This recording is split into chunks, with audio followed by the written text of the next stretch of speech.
Bedroom లబ్ధిదారులకు న్యాయం జరిగే వరకు పోరాటం చేస్తానని మాజీ మంత్రి ఎర్రబెల్లి దయాకర్ రావు అన్నారు.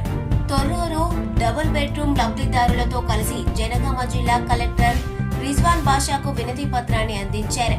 అనంతరం ఆయన మాట్లాడుతూ కాంగ్రెస్ ప్రభుత్వం పేదలను దగా చేస్తుందని, గత ప్రభుత్వంలో నిరుపేదలకు ఇచ్చిన డబుల్ బెడ్రూమ్ ఇళ్లను గుంజుకోవడం ప్రజాస్వామ్య విరుద్ధమని అన్నారు. గత ప్రభుత్వంలో పార్టీలకు అతీతంగా గ్రామ సభలో అభ్యర్థులను ఎంపిక చేశామని, అందులో ధనికులు ఎవరూ లేరని, పాలకుర్తి నియోజకవర్గాన్ని అన్ని విధాలా డెవలప్మెంట్ చేశానని, ఉన్న వాటిని కాపాడాలని కోరారు. పేదలకు అన్యాయం చేస్తే ఊరుకునే ప్రసక్తే లేదని, పేదల పక్షాన న్యాయం జరిగే వరకు కొట్లాడుతా అని అన్నారు.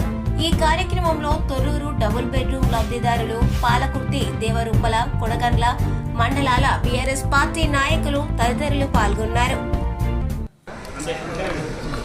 దాదాపు 20 గ్రామాల్లో 2 ఎకరాలు ఆ సొంత డబ్బులతోటి, నా ట్రస్ట్ ద్వారా స్నేహితుల సాయంతో 20 గ్రామాలలో నేను జాగ్రత్తన్నాను. నా ధ్యేయం ఏంటంటే ఈ డబుల్ బెడ్రూమ్ల బాపతి ఎక్కడన్నా గవర్నమెంట్ స్థలం ఉంటేనే కట్టే అవకాశం ఉంది. ఆల్రెడీ గవర్నమెంట్ స్థలాలు పాలకుర్తి నియోజకవర్గంలో చాలా తక్కువ ఉన్నాయి.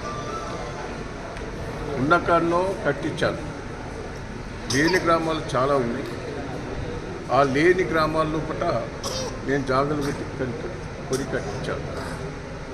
హయ్యెస్ట్ ఇల్లు దాదాపు తెలంగాణ రాష్ట్రంలో హయ్యెస్ట్ కట్టిన ఇల్లు నేనే. వరంగల్ జిల్లాలో కూడా ఎక్కువ శాతం కట్టిన ఇల్లు ప్రతి ఊళ్ళో కట్టాలి. కొన్ని దిక్కుల జాగలు కూడా దొరకలే. దాదాపు ఇంకా 1000 ఇళ్ళు కట్టేటి ఉన్నాయి.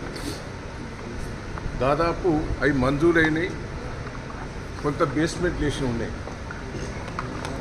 నేను వాటి గురించి వాళ్ళు శ్రద్ధ తీసుకోకుండా అధికారం ఉన్న కాంగ్రెస్ పార్టీ వాళ్ళు పాపం వీళ్ళు చాలా గ్రామాల్లో ఒకటే వీళ్ళు 2 ఏళ్ళు అవుతారు.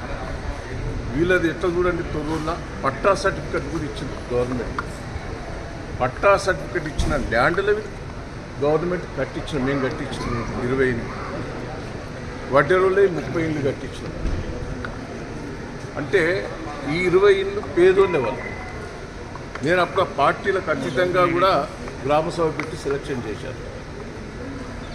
గ్రామసభ సెలక్షన్ అయింది, ఎంఆర్ఓ రిపోర్ట్ అయింది. 2 ఏళ్ల కింద ఎంఆర్ఓ గారే మీరు ఇళ్లలో పోమంటే ఇళ్లలో పోయి 2 ఏళ్ళు బట్టి మళ్ళీ లక్షలు ఖర్చు పెట్టుకుని ఆ ఇల్లు అదనంగా కట్టుకున్నది. మళ్ళీ ఇంకో బాత్రూమ్ కావాలంటానో, పక్కన షెడ్ కావాలంటానో, బర్రెలకో గొర్రెలకో షెడ్ కూడా కట్టుకున్నారు.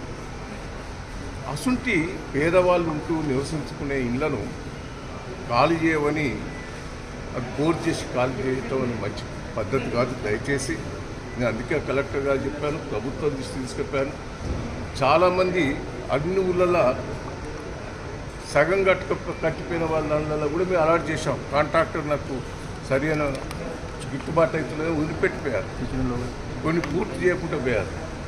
నేను చాలామంది పేదలను మీరు ఏమైనా చేసుకొని కట్టుకోమని వాళ్ళు పోయి ఇళ్ళలో పోయి ఉన్నారు. అలాట్మెంట్ పాలకుర్తి నియోజకవర్గంలో నేను గవర్నమెంట్ రిక్వెస్ట్ చేస్తున్నా, ముఖ్యమంత్రి గారిని రిక్వెస్ట్ చేస్తున్నా, హౌసింగ్ బోర్డు మినిస్టర్ గారిని రిక్వెస్ట్ చేస్తున్నా, ఇక్కడ స్థానిక ఎమ్మెల్యేని రిక్వెస్ట్ చేస్తున్నా. దయచేసి అందరినీ రిక్వెస్ట్ చేస్తున్నా, అధికారులను కూడా రిక్వెస్ట్ చేస్తున్నా, వాళ్ళ జోలికి పోకండి.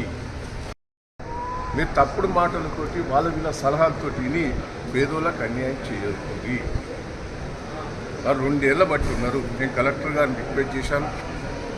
నేను అవసరమైతే హైదరాబాద్లో కూడా రేపే నుండో హౌసింగ్ బోర్డు మినిస్టర్తో కూడా మాట్లాడతా. వీళ్ళను న్యాయం చేయమని కలెక్టర్ గారిని రిక్వెస్ట్ చేస్తే కలెక్టర్ గారు ఓకే అన్నారు.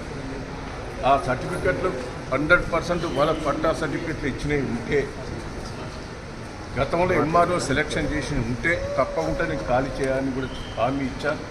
కలెక్టర్ గారిని కూడా రిక్వెస్ట్ చేస్తే వారు ఓకే అన్నారు. దయచేసి నేను ఇప్పటికైనా రిక్వెస్ట్ చేస్తున్నా, ఇసుంటి కార్యక్రమం బంద్ పెట్టండి,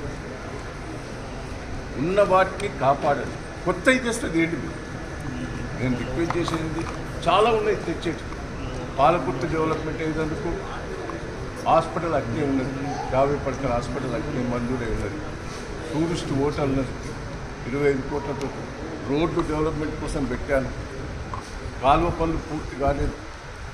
బొమ్మర పోతున్నది అట్నే ఆగింది, పాలకుర్తి టెంపుల్ అట్నే ఆగిపోయింది, రిజర్వాయర్లు ఆగిపోయినాయి, 8 నెలల పట్టిన వరకు పనులు నడుస్తలేవు, వలిమిడి టెంపుల్ అట్నే ఆగిపోయినాయి, కొడకల్ల టెక్స్టైల్ పార్క్ ఆగిపోయినాయి, దయచేసి అన్నీ ఆగిపోయినాయి, రోడ్లు ఆగిపోయినాయి, చెక్ డ్యామ్లు ఆగిపోయినాయి, రిజర్వాయర్లు ఆగిపోయినాయి, అన్నీ ఆగిపోయినాయి. దయచేసి దాన్ని పూర్తి చేసేటట్టు పడండి, అన్నీ పూర్తి చేసే ఏర్పాటు చేయండి, కానీ ఉన్న వాటిని ధ్వంసం చేసే ప్రయత్నం చేయకండి. పాలకుర్తిలో రవీంద్ర భారతిగా పెద్ద ఒక హాల్ కట్టించారు, కళ్యాణ మంటపం కేసీఆర్, అది పూర్తయింది, ప్రారంభోత్సవం కూడా అయింది. దాన్ని ఇప్పుడు అద్దాలన్నీ పది ఉన్నాయి. వీటిని అన్ని పూర్తి చేసే ప్రయత్నం చేయండి, కాపాడే ప్రయత్నం చేయండి, కానీ ఉన్న వాటినే తలకాయలు పెట్టి వాళ్ళ తగాదాలు పెట్టి దయచేసి పని చేయొద్దని రిక్వెస్ట్ చేస్తున్నా. పాలకుర్తి మంచిగా డెవలప్మెంట్ అయింది, దాన్ని కాపాడవలసిందిగా రిక్వెస్ట్ చేస్తున్నాను.